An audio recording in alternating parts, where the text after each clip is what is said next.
This is the Friends of History Debating Society. I'm Gaius. Germanicus is here. This is a live conversation and most enjoyable. Germanicus and I chatted away as we wandered down to our favorite wine bar. The Centurions are here. They've been telling wild stories about their days switching legions and are gaining rewards, but not too big. They wanted to retire. They didn't want to stay on forever. We have some 30-year men here, however. The stories later, especially about the Dacians. However, I turn to the matter at hand because Germanicus and I have been chatting about developments in these last hours in the 21st century. Remember, we're in the 1st century AD, and we're very secure. The mission is inadequate, but we know ahead of us are very good emperors who will satisfy our traditionalism. In the 21st century, traditionalism is satisfied in terms of contradictions. And we begin with one in particular that Germanicus has been working on for several years now, which is Ukraine, or, as I come to think of it today, the shuttlecock and badminton. It occurs to me that long gone is the idea that Ukraine is a surrogate for the United States, that losing freedom in Ukraine means that we'll lose freedom in America. Nobody thinks that. What does Ukraine represent? It's very difficult to say, given its colorful history for the last 1,000 years, passed back and forth between empires. However, the news in these last hours is that Mr. Zelenskyy says that he enjoyed the best conversation ever with Mr. Trump over what he needs, which is air defense, the usual high-profile weapon systems. In the meantime, Mr. Putin has been launching wave after wave of very good Iskander missiles and drones, many of which are getting through because the stock for air defense in Kyiv, we're told, is very low. So low that 7 of 8 missiles are getting through the other day, causing havoc in Ukraine. We're also told as of, I think, Thursday or Friday, it was a short week for the 21st century, that there are shipments of high-performance weapon systems, including Patriot missile systems, in Poland that the administration put a halt to.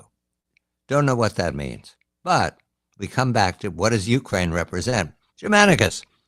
It comes to me that we've long since accepted the fact that Putin is managing the tribes at the edge of his empire. No different than successive Roman emperors had to manage the tribes on the other side of the Rhine, the other side of the Danube. Okay, I thought that was an acceptable metaphor. But now the idea that Mr. Trump is being charming to Mr. Zelenskyy, while Mr. Putin pounds away on missile systems, suggests that there's some dialogue going on between Putin and Trump, between the American empire and the Eurasian empire, that I don't know has a certain ending, but it does make Ukraine look like, well, the metaphor I'm using, the game of badminton, hitting the shuttlecock back and forth. How do you perceive this idea that Zelenskyy is praising Trump about a good phone call after Trump has cut off the resupply of air defense and Putin is pouring it on? Good day to you, Germanicus. Good evening, Gaius. This is a metamorphosis that is tied to the succession from the old emperor to the new emperor, or the once and future emperor, Mr. Trump. It makes clear, the situation that you described makes clear the actual reality of Ukraine. And it is whatever the emperor wishes it to be. And the Emperor Biden wanted Ukraine to be the sort of surrogate or proxy that would help to bring down Russia and bring it to its knees. As long as it takes. That was his. Yes, please. And his second objective was to make Europe completely dependent on the U.S., and it's now completely dependent for its energy on us, and not quite completely, but very much so. And also it is frightened and afraid, and NATO became vassals of the U.S. Now, with Mr. Trump, there was, as I said, a transformation, because he doesn't want what the Emperor Biden wanted. He wants something very different, and in this case, he would prefer that Europe be the fall guy for the failure of Mr. Biden's strategy, and that he could then um, get the most out of having Ukraine as a treasure, and at the same time, perhaps as a buffer, but most of all, to become the intercessor, uh, so that he could step in and end the conflict, and actually create some kind of more positive and strategically favorable relationship with Russia. And the fact that this is quite clear to the cabal in Kiev is demonstrated by the volte-face of Mr. Zelensky, from going to Washington to upbraid the emperor, to being essentially begging to be brought in as a vassal, and his prostration to the emperor, even though it takes place on a phone call, is very much like the prostration that vassals of the emperor in Constantinople would make to the Roman emperor.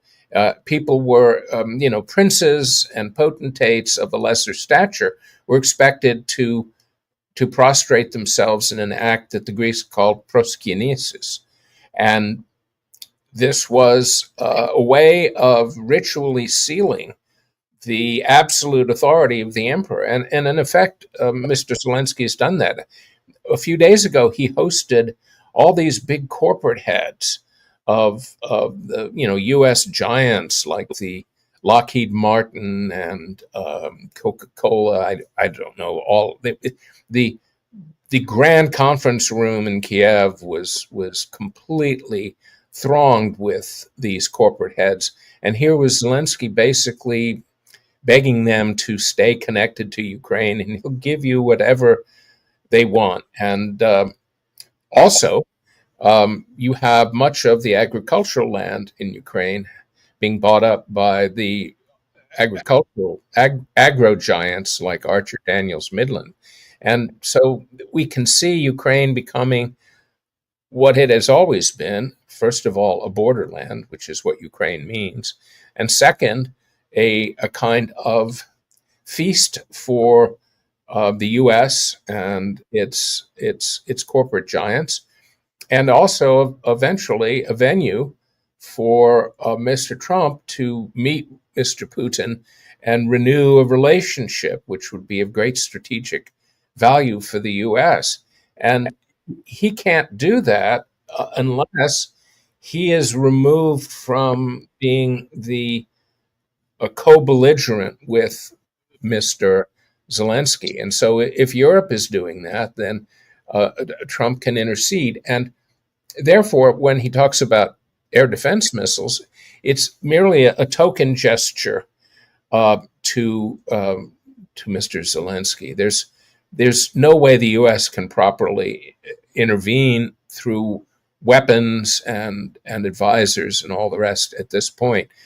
For example, the only really effective missile against a lot of the Russian Iskander and Kinzhals is the THAAD. But in the 12-day war, or 11 days of defending Israel, the U.S. military used 93 THAAD missiles, and the U.S. only produces about 36 of these a year. So it's used up 2 years or more of its production capacity, and one doesn't even know how much of its inventory. And so there's really not much left to give. So I think that this is really part of the transition from the U.S., NATO standing shoulder to shoulder, fighting for freedom and the defense of the West against the barbarism of the East, into being a very transactional game with between the Emperor Trump, and a very small um, chieftain, shall we say, Mr. Zelenskyy. Well, what are we looking at then? We're buying the end of the war. We send in the investors. Trump charms Zelenskyy.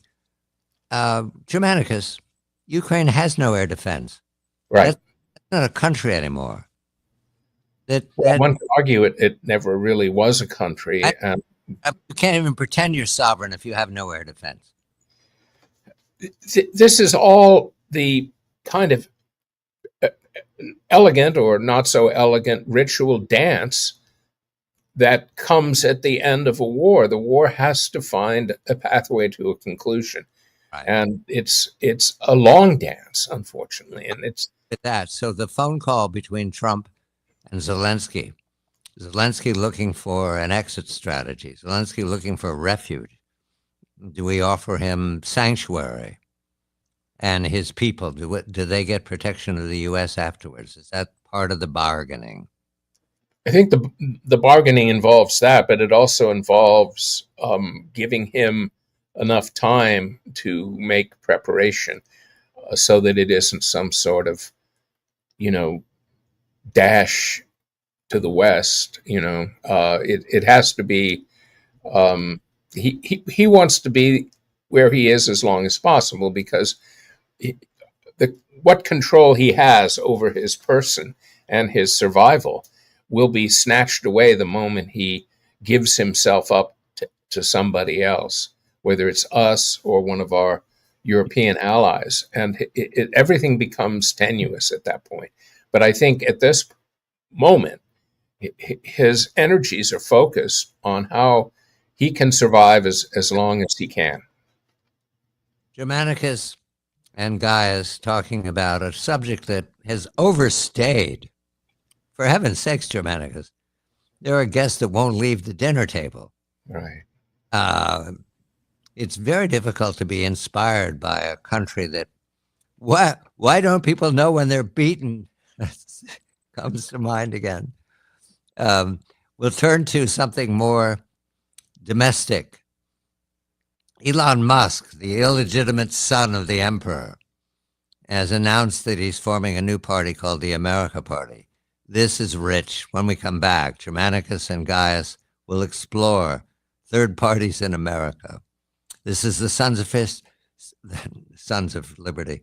This is the Friends of History Debating Society. I'm John Batchelor.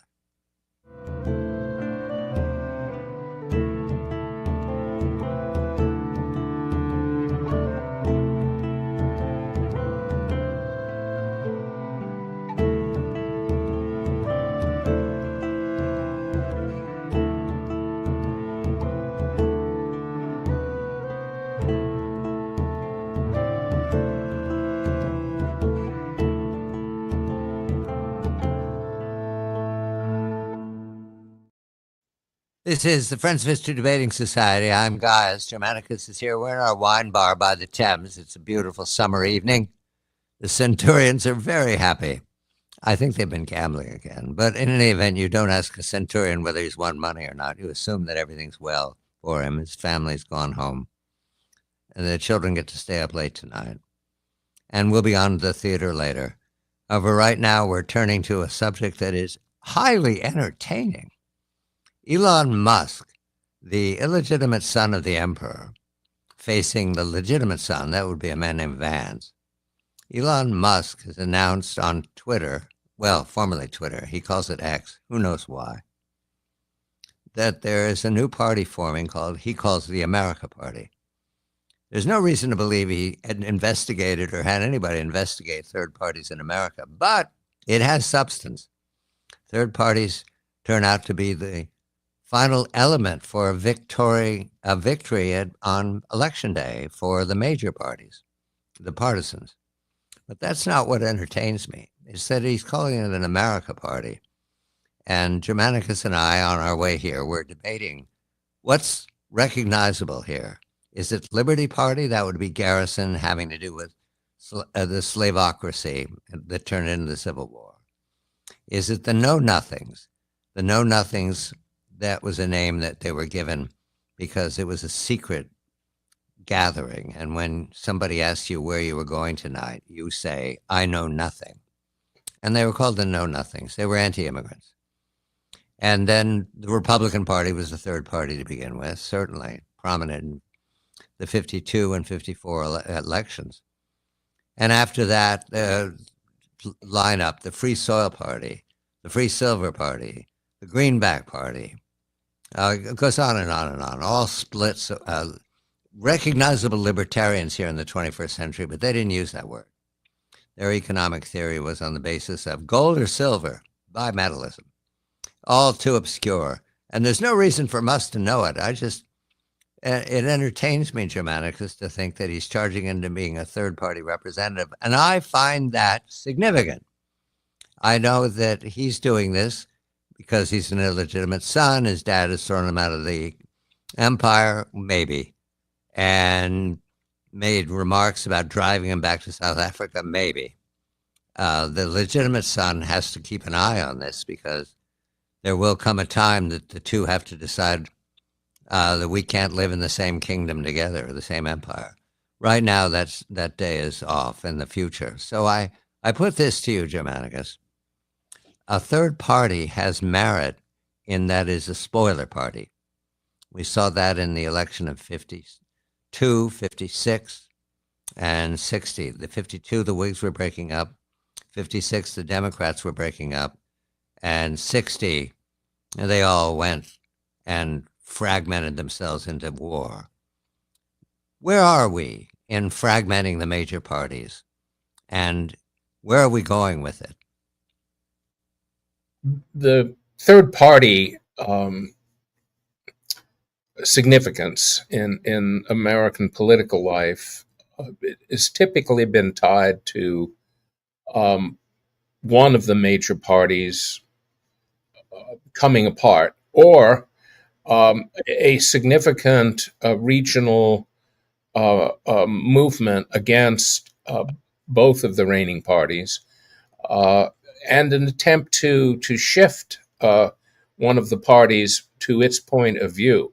And because the issue that drives third parties are often unitary, as in the American Party, the know-nothings, it was all about immigration and the threat of Catholicism in American politics. And they didn't feel that they were getting heard in the larger establishment world of politics. And the entire movement called the Liberty Party in the 1840s was based around abolition, which wasn't getting traction in either of the two main parties.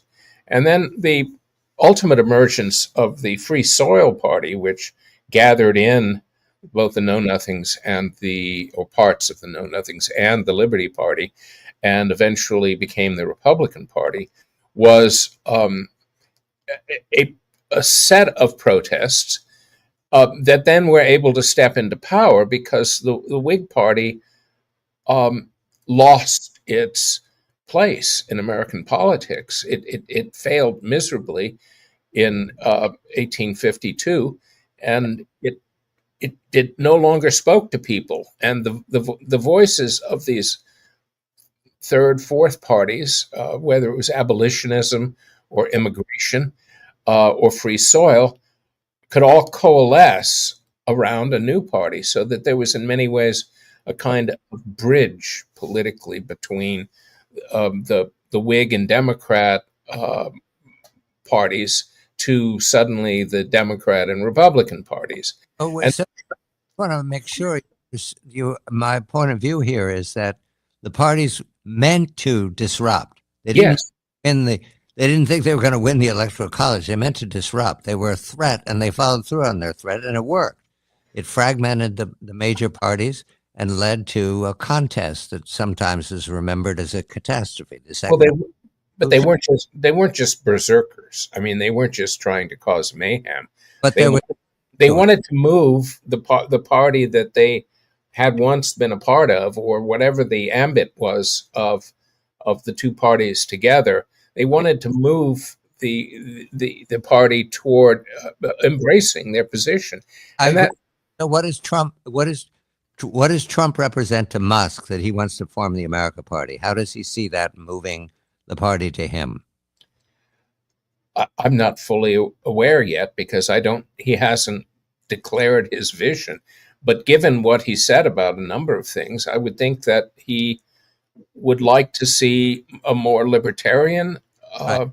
focus that would take America into the future. And then, of course, Mars and SpaceX, the rapid movement toward um, uh, driverless cars and um, the whole libertarian fascination with transhumanism, that there is a a new future for humanity that goes beyond the limits that we've had to deal with. Spends a lot of time talking about the debt, which you have to hit yourself and stay awake when he starts talking about it. But in any event, he was declaring the big beautiful bill to be a disaster because it did nothing about the debt, which it doesn't. The Republicans at one point said they were going to reduce the debt 17 trillion. They didn't even come close to 1.7. I think they have a 1.5 in there. Now, the debt doesn't sound inspirational to me, so I don't know what he's looking for. He just enjoys the limelight. So let's go to that book. Yeah, I think he wants a society that is more like him, more uh, rationally focused, more merit focused, more ruthless about um, the race of life. It's a tough libertarian. That's the libertarian mold. Is that, well? It's out there. You take it. It's a kind of Ayn Rand vision that's relatively harsh. It's in many ways a dark vision, but he sees it as a purifying vision, which is in many ways what Ayn Rand thought and what you see among so-called trad Republicans. I think he's appealing to this notion of a virtuous republic, and in some ways that vision of virtue can be posited as the mirror image of the Church of Woke on the other side. They both are very elite driven. They both have a focus on virtue and cleansing and awakening. So I mean, it's not quite clear, but I think he cavils a bit at the vox populi, the kind of appeal to the rabble that he must think Trump represents, with all of his vulgar presentation and his, you know, appeal to the masses is something that I think Musk is not attuned to, and you see that's a kind of leitmotif throughout American politics. You have elite focused presidents, and then you have very, very populist focused presidents, and sometimes, as in the case of FDR, the two are combined, and I think that's what made him so amazingly successful. Michael Ramirez, the cartoonist for the Washington Post, has a cartoon up today that I don't usually spend time with cartoons, but it occurred to me in the 21st century there is a sense of humor that is necessary. It's a drawing of Washington crossing the Delaware in the ice flow, the boat crammed with what we know now to be men from Massachusetts, Marbleheaders, who were rowing him across. And the flag is flying, and Washington's looking at the far shore the evening before the Battle of Trenton. And his counselor is saying to him, his counselor, by the way, is wearing a life vest. Nobody else is. He says, when you say independence, Mr. Washington, you mean the redistribution of wealth, socialized medicine, and government handouts, right? Pretty much making fun of the Republican idea that there's therefore property and child care to a limit and no handouts, no transfer documents. I think that Musk would sign up to this sense of humor, and so would Vance. The puzzle is that they've got Trump to deal with. Trump vouchsafed a bill filled with handouts, making him a target. Now, you can argue that the Congress couldn't get anything through that wasn't good old-fashioned debt piling on. However, Musk is a very good position outside. He doesn't have to associate himself with this bill or with any legislation for the next 2 years. Does that give him an advantage over Vance? Well, it does if the larger sort of promise of the big beautiful bill falls flat. If it doesn't, if it actually begins to unleash American growth and all the things that it promises to do, then Vance will be the the coal miner's daughter who will ascend to the presidency, as it were. And if it does fall flat, I think there will be internal revolt in the Republican Party and splits.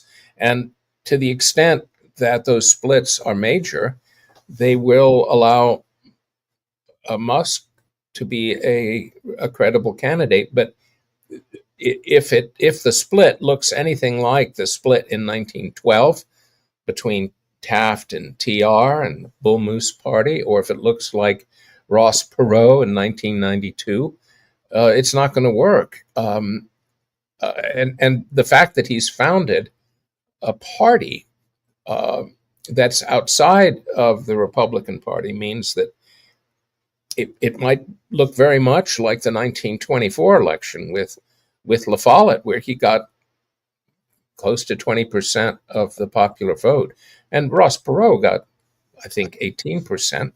So that would be a real split in which even an enfeebled Democratic Party could win. Do we choose between them before they go to the poll? In other words, it's exciting to remember that the Constitution seems to forbid Musk from running for president, but we'll deal with that when it comes up.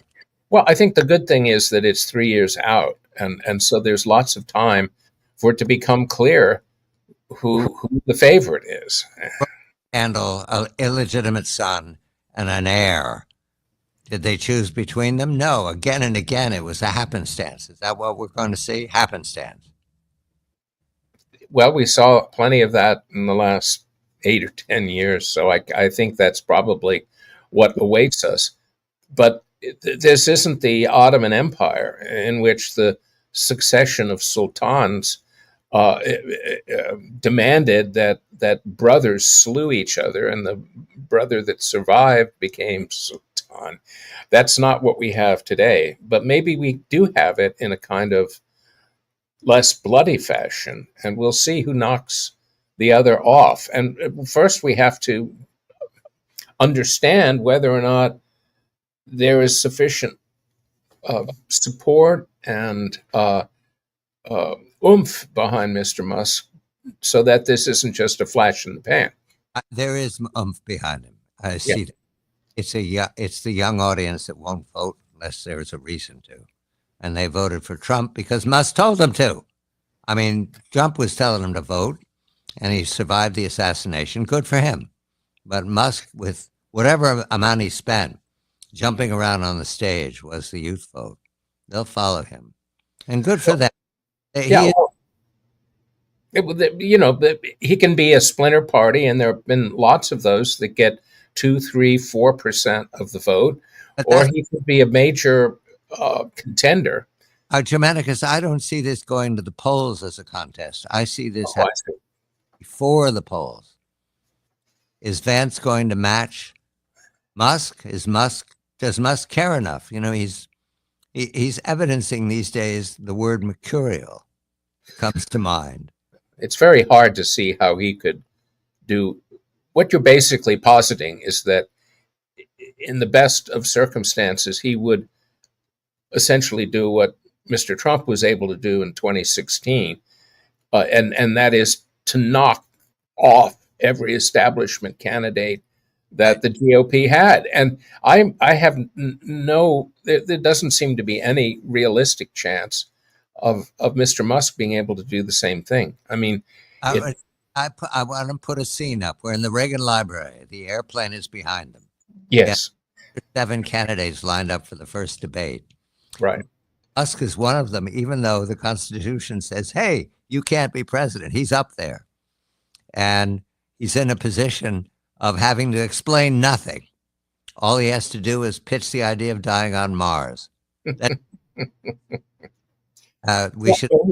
Yeah, I want to die on Mars, and the debt's holding me back. That's enough of a program.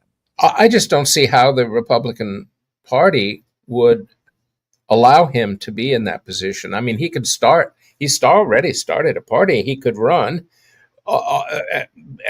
as standard bearer of that party, but I don't know how he gets into the Republican process unless the emperor creates a dispensation. Do you think that they would refuse him to be on the stage for the debate? They'd say, no, you're not invited. One man in the world. It's easy simply to use the legal instrument and say that he's not eligible. Well, that guarantees he'll be taken off. Yeah. Well, and then you have a true third party candidate who may get a significant share of the vote. I just don't see how he gets embraced into by the Republicans sufficient so that he can take the stage with the other candidates. Okay. I understand. And the emperor will weigh in. The emperor will weigh in one way or the other. And if he really wants Vance, he'll find a way to either get Musk out of there, or get his he'll pull another Canassa and have Musk again come to him on his knees saying, "Oh, forgive me." Not going to happen, but there is magic of an illegitimate son considered luckier than the legitimate son. There is that magic. Now, yes, that is true. And it comes and goes. So we'll leave it there with this America Party. He just declared he didn't do anything. We know that he could register in all the states by snapping his fingers. We understand that. And we understand that Vance is not hostile to Musk. Mm-hmm. And Vance is extremely well qualified to be president. Will be in another several years. A Marine, a Harvard Law School graduate, a senator, and from the red state of Ohio. A perfect candidate. Yeah. Musk represents none of those things. Nobody even knows what state he's from. But okay. He's got those rocket ships, Germanicus. We're going to turn back to the Romans because I've been reading about the Visigoths, never realizing that they were Romans the whole time I was reading about them. Germanicus is Machiavellios. I am John Batchelor Gaius. This is the Friends of History Debating Society. We're entertaining ourselves thinking about the popcorn moments of the year 2027 ahead of us. But we'll come back to the Visigoths. This is late 5th century Roman Empire, right towards the end when it leans towards Constantinople. We'll be back.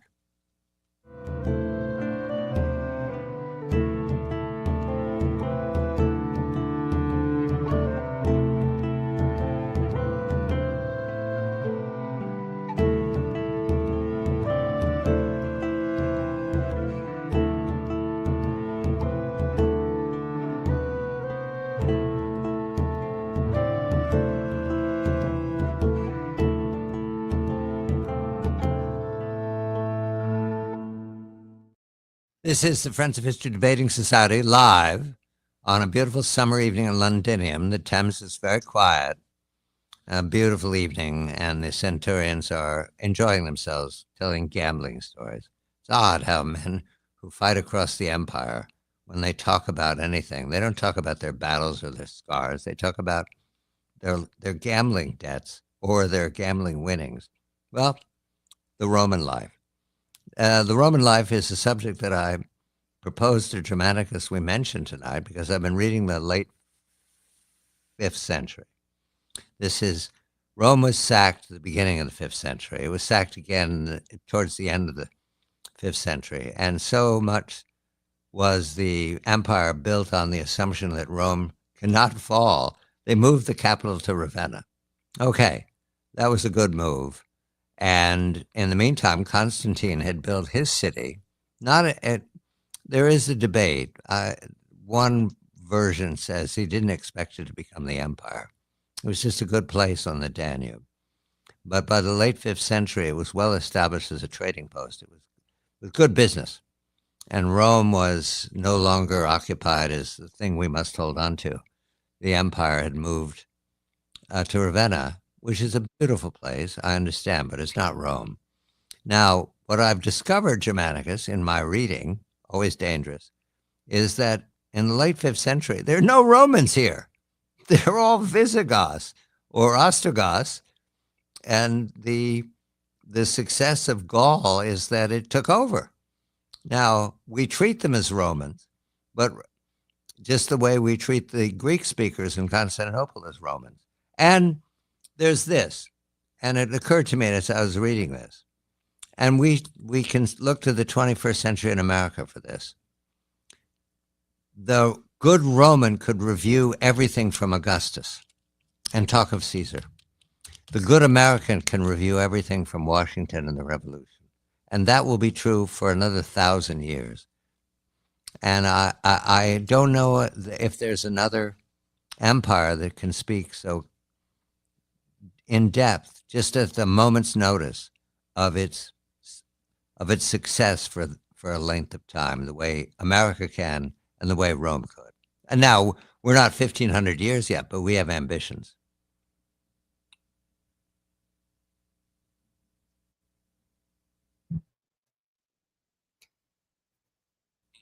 All of the barbarians, as we call them, or as the Greeks called them, all the barbarian Germanic peoples that entered the Roman Empire became Roman, and in many cases they were already Romanized, and they founded kingdoms, but they couldn't take over the empire. And Rome in the West didn't do a terrible job in dealing with them. In fact, after Alaric sacked Rome, he died, and the Roman Emperor Constantius chased the Visigoths all the way into Gaul and then gave them a kingdom. And they were loyal allies. They defeated the Huns alongside the Romans in 455.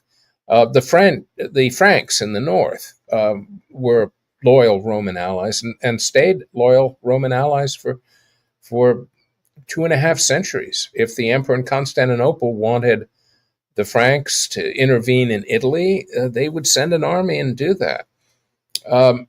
The only really petulant people that the Western Romans could not take care of were the Vandals, and the Vandals were a huge problem. They were eventually dealt with by Constantinople and the empire in the east. But the fact is that Rome survived by Romanizing everyone, and they all speak a form of Demotic Latin today, which we call French, Spanish, Italian. And the fact is, only the place names and personal names still survive from those Germanic peoples in our own time. It was something I discovered, Germanicus. That's why it's a joy to me. Here I'd been thinking that Rome would be something that only Romans could claim to, but the Visigoths didn't know they weren't Romans. They believed they were Romans. They were they were the strength of the empire in the late 5th century. They're the ones who defeated the Vandals from North Africa. That was done by Belisarius, but what the Visigoths achieved under their top king, Theodoric, was they were able to unite the Ostrogoths and Visigoths together and essentially Theodoric in the early 6th century ruled most of what had been the Western Empire without Northern Gaul and without Britain and without North Africa. But you had, Italy, most of Gaul and Spain were under Visigothic, Ostrogothic rule. And it was only after his death that Justinian decided to invade first Africa and then Italy. And the reason was that the successors of Theodoric weren't good vassals. Theodoric was considered a king, but he was also still a vassal of Constantinople. And that's really important because it means that the Roman authority was unbroken and that there was no real fall of Rome. And in fact, Rome was Byzantine, or really Roman, for Constantinople up until the 7th century, close to the 8th century. And it's a very complicated story, but the fact is the Romans were supremely successful in maintaining the continuity of their vision. And here's the game. It came to me as that we were talking about it earlier. Is there a comparable imagined future for America, the American Empire? Will somebody think they're American and sustain us with their strength? That is a real possibility that will attend whatever upheaval awaits us in the United States. I mean, Rome was divided at the end of the 3rd century by Diocletian for a reason. Rome could no longer handle local identities that emerged. And by local, I would say, well, you have Gaul and Britain with the usurper Carausius in the 270s had to be defeated, but that became an issue. In other words, you were having the emergence of local regional identities that couldn't be under direct Roman administration. And that happened all over, first in the West and then eventually in the 7th century and after in the East as well. And so the genius of Rome was being able to maintain a collective sense of higher identity and a agreement that all of these different cultures, whether it was Francia or Spain or the emerging Germany, they were all part of this Roman inheritance, and that was true all the way up until the Reformation.